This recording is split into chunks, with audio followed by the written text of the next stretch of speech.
தலைப்புச் செய்திகள். விழுப்புரத்தில் கள ஆய்விற்கு சென்ற முதலமைச்சர் மு.க. ஸ்டாலினுக்கு மக்கள் உற்சாக வரவேற்பு. 500 மீட்டர் தூரம் நடந்து சென்று பொதுமக்களை சந்தித்து குறைகளை கேட்டறிந்தார்.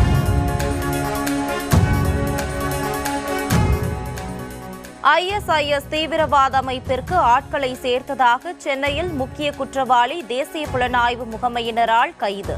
சென்னை பெருநகர் மற்றும் புறநகரில் 5 இடங்களிலும், மயிலாடுதுறையில் 15 இடங்களிலும் என்ஐஏ அதிகாரிகள் சோதனை. எல்லை தாண்டி மீன்பிடித்ததாக காரைக்கால் மீனவர்கள் மீது இலங்கை கடற்படை துப்பாக்கிச் சூடு. 13 மீனவர்களை கைது செய்த சம்பவத்தால் மீனவர்கள் கொந்தளிப்பு. வேங்கை வயல் வழக்கை தமிழக அரசே சிபிஐயிடம் ஒப்படைக்க வேண்டும். இதுகுறித்து தமிழக அரசு மீளாய்வு செய்ய வேண்டும் என விசிக தலைவர் திருமாவளவன் வலியுறுத்தல். ஸ்ரீபெரும்புதூர் அருகே சென்னை பெங்களூர் தேசிய நெடுஞ்சாலையில் அடுத்தடுத்து 4 வாகனங்கள் மோதி விபத்து. காயமடைந்த 5க்கும் மேற்பட்டோர் மருத்துவமனையில் அனுமதி.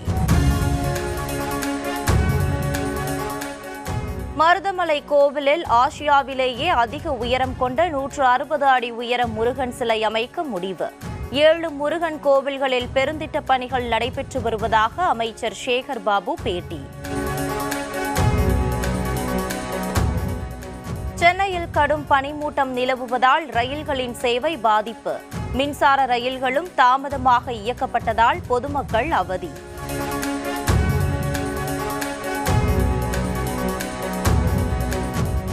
செங்கல்பட்டு அருகே மதுராந்தகம் ரயில்வே மேம்பாலத்தில் இருசக்கர வாகனம் நேருக்கு நேர் மோதி விபத்து. 2 இளைஞர்கள் சம்பவ இடத்திலேயே உயிரிழப்பு. ஸ்ரீரங்கம் கோவில் அருகே பிரபல ரவுடி ஓட ஓட விரட்டி படுகொலை. மருத்துவமனை முன்பு உறவினர்கள் சாலை மறியல்.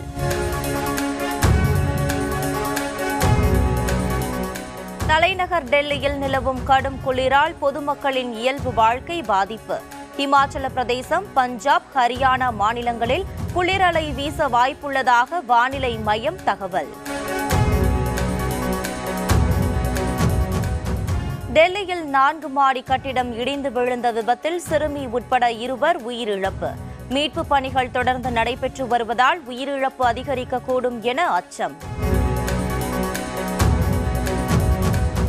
பிரதமர் மோடி பிப்ரவரி மாதம் வெள்ளை மாளிகைக்கு வருகை தர உள்ளதாக அமெரிக்க அதிபர் டிரம்ப் அறிவிப்பு. இந்தியாவுடன் நல்ல உறவு இருப்பதாகவும் பெருமிதம்.